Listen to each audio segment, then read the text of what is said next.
Hepinize merhaba arkadaşlar. Afra Saraçoğlu ve Mert Ramazan Demir haberimize hoş geldiniz. Gelişmelerimize hoş geldiniz. Bu canlı yayında yani aynı zamanda videoda canlı yayın bittikten sonra yaklaşık 30 farklı dilde bunu video halinde izleyebilirsiniz. Çok önemli konulardan bahsedeceğim sizlere Afra ve Mert aşkıyla ilgili çünkü yeni gelişmeler var. Uzun zamandır da video ve canlı yayın yapamıyorduk bu kanalda. Sizleri de özledim. Bakalım neler var neler yok sizlere anlatacağım. Bu süreçte abone olmayı kesinlikle unutmayın. Sizlerden ricam abone olunuz, videoyu beğeniniz ve yorumlara da Afra ve Mert'le alakalı düşüncelerinizi yazınız. Şimdi konumuza yavaştan bir geçelim. Dostlar, Afra Saraçoğlu ile ilgili çok önemli yeni haberler çıktı geçen hafta. O da Afra Saraçoğlu'nun bir iş adamıyla aşk yaşadı. Peki bu gerçek mi? Bir iş adamıyla aşk mı yaşıyor Afra Saraçoğlu? Yani bu bir kanıt değil ve tabii ki kiminle aşk yaşadığına dair de bir kanıt yok. Yani iş insanı diyorlar ama herhangi bir sosyal medyada bir fotoğrafı, herhangi bir başka bir şey hiç yok. Sadece bir aşk yaşadığı söyleniyor. Ve şunu söyleyelim.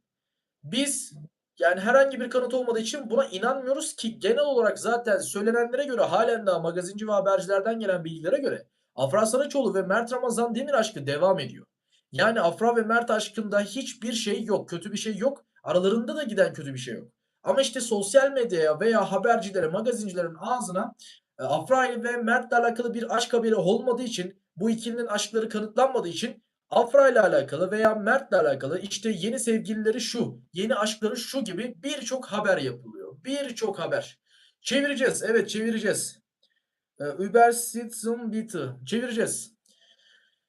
Dediğim gibi Afra ve Mert'le alakalı birçok yalan haber yapılıyor ki bunlar gündeme gelsin diye. Ama işte Afra ve Mert o kadar akıllı ki, o kadar zeki ki özellikle aşkları konusunda işte gerçekten aslında bu sözleşmeyi iyi ki imzalamışlar. Aslında imzalamasalardı, belki aşklarını şu an açık yaşasalardı, şu an piyasada inanılmaz derecede Afra ve Mert aşkı haberi vardı ve belki dizileriyle alakalı konuşulmuyorlardı bile. İşte bunun olmaması adına çok iyi oldu aslında Afra ve Mert aşkının gizli olması. Ve işte gizli yaşadıkları için o kadar çok belli etmiyorlar ki magazinciler, işte magazin ağı haberleri vesaire hemen Afra ile alakalı işte daha bir görüntü bir şey yokken bile Afra Saraçoğlu yurt dışında işte bir yerde tatilde Kopenhag mıydı, Milan mıydı hatırlamıyorum geçen haftalarda tatilde diye hemen Afra Saraçoğlu işte şöyle bir aşk yaşıyor, şöyle bir şey yapıyor. Hemen bir kanıt yok, bir fotoğraf olmamasına rağmen haber atıldı ama bu gerçek değil. Bu gerçek değil bilginiz olsun. O nedenle Afra ve Mert aşkı gayet güzel bir şekilde ilerliyor ve aralarında da hiçbir sorun yok. Afra'nın bir yeni sevgilisi yok. Bu tarz haberler var ama gerçek değil. Mert Ramazan Demir'le alakalı. Melis Sezen'le bir aşk yaşıyor. İşte diğer partneriyle bir aşk yaşıyor gibi haberler ortaya atıldı ama bir gerçeklik yok. Sadece haber yapılıyor. O da gündem olsun, biraz tutulsun diye. Ama dediğim gibi Afra ve Mert gerçekten çok zekice davranıyorlar ve aşklarını da kimseye duyurmuyorlar. Duyurmadıkları için de bu tarz haberler ortaya atılıyor ama hiçbiri gerçek değil. Özellikle Afra ve Mert aşkıyla ilgili son günlerde yine şunu da söyleyelim. Gizlice buluştuklarını belirtelim. Özellikle set çıkışlarında artık Mert Ramazan Demir'in de ciddi anlamda set yoğunluğu devam ediyor. Delikanlı dizisi de gayet iyi tutuyor ve tutmasıyla birlikte de bayağı bir aslında set çıkışlarında buluşuyorlar Afra ve Mert ama bunu tamamen gizli yapıyorlar ve aslında sözleşme imzaladıkları söyleniyor ve her iki dizinin de yani hem Abi dizisinin hem de Afra'nın pardon Mert'in Delikanlı dizisinin yapımcıları aynı OGM. O nedenle yani yapımcıyla bir sözleşme imzalama ihtimallerini de yüksek görüyorum ki yani bu gerçek gibi duruyor ve Afra ile Mert aşkı gayet iyi gidiyor yani. Genel olarak şunu söyleyelim yaklaşık bir haftadan beri video çekmiyoruz ama Afra ile Mert arasında giden kötü bir gerilim, kötü bir enerji yok. Aksine gayet aşkları iyi gidiyor ve araları gayet iyi. Bir sıkıntı yok. Bilginiz olsun. O nedenle bundan haberiniz olsun diliyorum. Şimdi Afra'nın dizisine bakalım. Afra'nın dizisi gayet iyi ilerliyor. Ve baktığımızda gerçekten çok güzel bir şekilde reytingler ilerliyor. Yükseliyor yani reytingler hiç beklenmedik şekilde. Aynı zamanda sadece Afra'nın değil Mert'in de öyle. Mert Ramazan Demir'in dizisi bayağı bir tutuldu bu arada. Hatta YouTube'da yaklaşık 10 milyon ilk bölümü 10-15 milyonu geçik şu anda izlenme ve baktığımızda rating o anlamında da çok tutuldu. Sosyal medyada da özellikle Instagram'da, X platformunda işte influencerlar arasında haberciler, magazinci sayfalar arasında çok fazla konuşuluyor. Mert'in yeni dizisi Delikanlı yine çok fazla konuşuluyor. Bu da aslında çok güzel bir şey. Çünkü baktığımızda hem reytingsel açıdan bu etkiliyor hem de aslında bu dizinin konuşulduğu anlamına geliyor ve bu da gayet güzel bir gelişme diyebiliriz Afra ve Mert'le ilgili. Sadece Afra Saraçoğlu ile ilgili gelen tepkiler var. Tabii ki Afra Saraçoğlu'na gelmiyor bu tepkiler. Dizinin yapımcısına, işte dizinin, senaryosuna filan geliyor ama tepkiler de şu: Afra'nın dizi içerisinde kendi rolünü çok iyi oynayamadı. Bu da yani neden iyi oynayamadı? Çünkü hep ağlamaklı bir kadın, hep, hani, perişan içinde bir kadın rolünü oynadığı için Afra birazcık daha Abidisi'nde, o yüzden Afra'yı bu yıprattı ve gerçekten gerçek oyunculuğunu ortaya koyamadığına dair tepkiler var. Sosyal medyada, X platformunda, fanlar arasında yine bir tepki var. Bu bayağı bir konuşuluyor. Bilmiyorum sizler ne düşünüyorsunuz? Sizce öyle mi? Yani öyle mi değil mi? Afra sizce oyunculuğunu gösterebiliyor mu, gösteremiyor mu? Düşünceleriniz yanı. Bu arada Abi dizisi, Afra'nın dizisi de yurt dışında bayağı bir açılmayı planlıyor. Yani daha dizi ilk sezonunu bitirmeden İspanya'da ve daha birçok ülkede konuşuluyor zaten. Konuşulmaya başlandı ve dizi bayağı bir yurt dışına açılıyor. Yani yurt dışı ülkelerine açılıyor. Bu da çok iyi bir gelişme. Bayağı iyi bir gelişme. Yani o nedenle, eee, Afra'nın dizisi gayet iyi gidiyor ki Mert'in dizisi de muhtemelen artık bu sezon olmaz. Çünkü o Mert'in dizisi geç başladı. Bu sezon biter ama önümüzdeki sezon yüksek ihtimalle o da yurt dışına satışlarına başlar. Çünkü Mert de hem Afra hem Mert zaten bu ikili birlikte tanındığı için genel olarak yurt dışında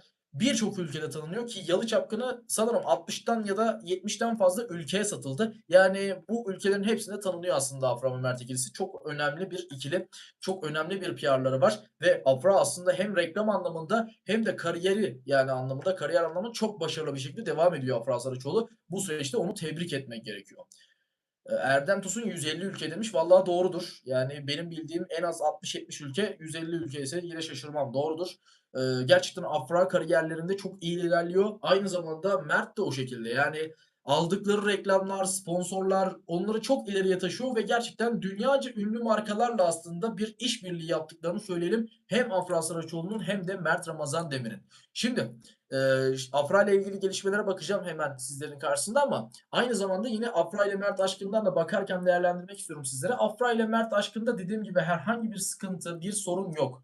Yani sosyal medyada dönen haberlere vesaire işte Afra'nın yeni sevgilisi şuymuş gibi bu tarz dönen haberlere pek inanmanızı tavsiye etmiyorum. Çünkü dediğim gibi Afra ile Mert aşkı devam ediyor. Hatta sosyal medyada Afra Saraçoğlu tweetlerinde işte şöyle haberler var. Afra'nın yeni kocası Mert yani Mert'in yeni karısı Afra gibi birçok şeyler var. Bu bayağı aslında yani gündemde. Hani Afra ve Saraçoğlu ve Mert Ramazan Demir aslında sosyal medyada bir nevi karı koca ilan edildi. O nedenle baya iyi gidiyor Afra Saraçoğlu ve Mert Ramazan Demir aşkı. Enes de Guevara.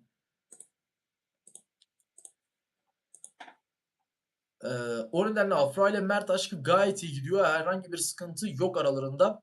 Bu konuda da bilginiz olsun. Şimdi sizlerle alakalı da birkaç tane gelişmeye bir bakmak istiyorum. Afra Saraçoğlu ile ilgili. Bakın şu anda ben sizler için araştırıyorum mesela. Yine platformda aslında yapılan haberlere bakıyorum ve Afra Saraçoğlu, Mert Ramazan Demir haberlerinde bayağı bir hani dediğim gibi Afra ve Mert karı koca ilan edildi. Bu arada Delikanlı dizisi evet iyi gidiyor ama reytingsel açıdan son birkaç haftadır düşük. Rating baktığımızda reytingler biraz yerlerde, üçlerde dolaşıyor ve yani daha beşinci bölümde bu reytinglerde olması Delikanlı dizisinin çok da iyi gitmediğini gösteriyor. O nedenle yurt dışına satış ne kadar olur olmaz göreceğiz. Bu arada Afra Saraçoğlu'nun setten gelen görüntüleri var. Bu setten gelen görüntüleri de sizlerle paylaşacağım. Setten çok önemli görüntüler var Afra Saraçoğlu ile ilgili. Bu görüntüleri de sizlerle bir videoda paylaşacağım. Canlı yayında şu an gösteremem ama videoda paylaşacağım sizler için. Afra Saraçoğlu'nun Abi dizisi iyi gidiyor. Bilginiz olsun. Eee, Bununla birlikte yine Afra Saraçoğlu ile ilgili bir gelişme var mı diye sizler için bakıyorum, araştırmaya çalışıyorum. Afra Saraçoğlu, aynı zamanda bir dizinin çekimlerinde, Abi dizisinin bir çekiminde en uğurlu sayınız